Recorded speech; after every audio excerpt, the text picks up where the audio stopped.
மத்தேயு 7ஆம் அதிகாரம்.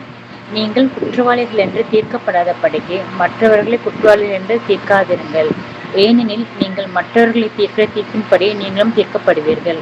நீங்கள் மற்றவர்களுக்கு அளக்கிற அளவின்படியே உங்களுக்கு அளக்கப்படும். நீ உன் கண்ணில் இருக்கிற உத்தரத்தை உணராமல் உன் சகோதரன் கண்ணில் இருக்கிற துரும்பை பார்க்கிறதென்ன?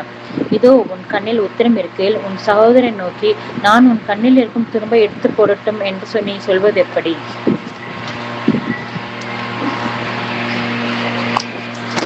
மாயக்காரனே, முன்பு உன் கண்ணில் இருக்கிற உத்திரத்தை எடுத்து போடு, பின்பு உன் சகோதரன் கண்ணில் இருக்கிற துரும்பை எடுத்து போட வகை பார்ப்பாய்.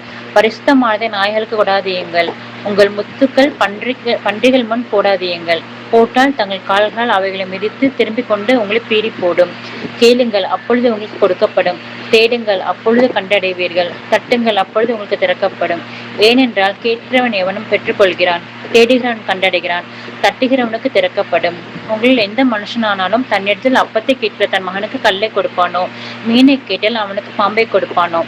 ஆகையால் பொல்லாதவர்களாகிய நீங்கள் உங்கள் பிள்ளைகளுக்கு நல்ல ஈவுகளை கொடுக்க அறிந்திருக்கும் போது, பரலோகத்தில் இருக்கிற உங்கள் பிதா தம்மிடத்தில் வேண்டிக் கொள்கிறவர்களுக்கு நன்மையானவைகளை கொடுப்பது அதிக நிச்சயம் அல்லவா?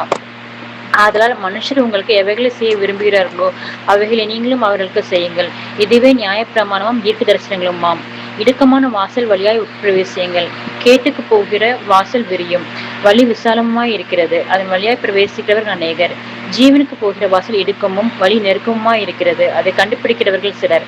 கள்ள தீர்க்க தரிசிகளுக்கு எச்சரிக்கையாயிருங்கள். அவர்கள் ஆட்டுத்தோலை போர்த்து கொண்டு உங்களிடத்தில் வருவார்கள், உள்ளத்திலோ அவர்கள் பட்சிக்கிற ஓநாய்கள். அவர்களுடைய கனிகளினாலே அவர்களை அறிவீர்கள். முட்செடிகளில் திராட்சைப்பழங்களையும் முட்பூண்டுகளில் அத்திப்பழங்களையும் பறிக்கிறார்களா? அப்படியே நல்ல மரமெல்லாம் நல்ல கனிகளை கொடுக்கும், கெட்ட மரமோ கெட்ட கனிகளை கொடுக்கும். நல்ல மரம் கெட்ட கனிகளை கொடுக்க மாட்டாது, கெட்ட மரம் நல்ல கனிகளை கொடுக்க மாட்டாது. நல்ல கனி கொடாத மரமெல்லாம் வெட்டுண்டு அக்னியிலே போடப்படும். ஆனால் அவர்களுடைய கனிகளினாலே அவர்கள் அறிவீர்கள். பரலோகத்தில் இருக்கிற என் பிதாவின் சித்தத்தின்படி செய்கிறவனே பரலோக ராஜ்யத்தில் பிரவேசிப்பானே அல்லாமல் என்னை நோக்கி கர்த்தாவே கர்த்தாவே என்று சொல்கிறவன் அதை பிரவேசிப்பதில்லை. அந்நாளில் அநேகர் என்னை நோக்கி, கர்த்தாவே கர்த்தாவே, உமது நாமத்தினாலே தீர்க்க தரிசனம் உரைத்தோம் அல்லவா, உமது நாமத்தினாலே பிசாசுகளை துரத்தினோம் அல்லவா, உமது நாமத்தினாலே அநேக அற்புதங்களை செய்தோம் அல்லவா என்பார்கள். அப்பொழுது நான் ஒரு காலம் உங்களை அறியவில்லை, அக்கிரமம் செய்கக்காரரை, என்னை விட்டு அகன்று போங்கள் என்று அவர்களுக்கு சொல்வேன். ஆகையால் நான் சொல்லி இந்த வார்த்தைகளை கேட்டு இவைகளின்படி செய்கிறவன் எவனோ அவனை கண்மலையின் மேல் தன் வீட்டை கட்டின புத்தியுள்ள மனுஷனுக்கு ஒப்பிடுவேன்.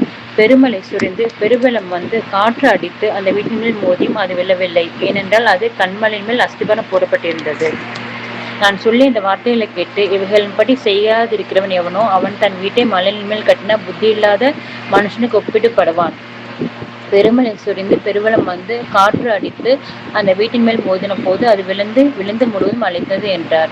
இயேசு இந்த வார்த்தைகளை சொல்லி முடித்த போது அவர்கள் வேதபாரர்களை போதியாமல் அதிகாரமுடையவராய் அவர்களுக்கு போதித்தபடியால் ஜனங்கள் அவர்களுடைய போதகத்தை குறித்து ஆச்சரியப்பட்டார்கள்.